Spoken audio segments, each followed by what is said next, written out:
नमस्कार, RV22 news मध्ये आपलं सर्वांचं स्वागत।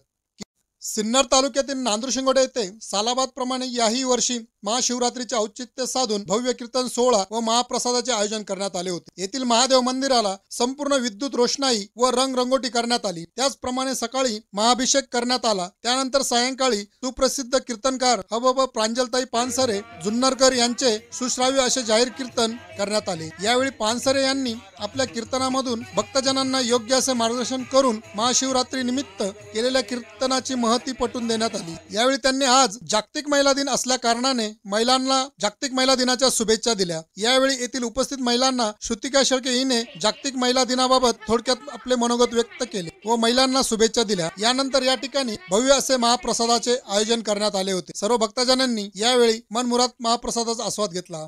RV22 न्यूज साठी प्रकाश शेळके, नांदूरशिंगोटे, सिन्नर।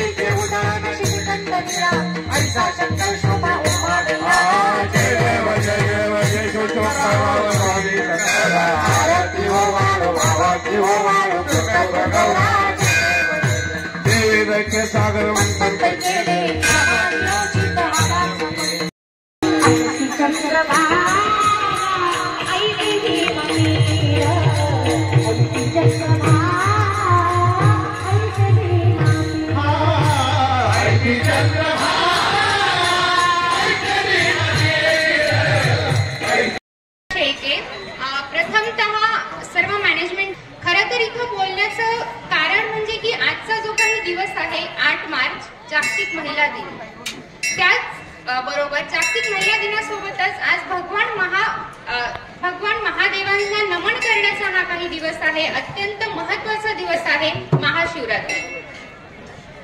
प्रथमतः जागतिक महिला दिन का साजरा करायचा, तो का आपण फक्त भारतातच साजरा करतो का, तर नाही।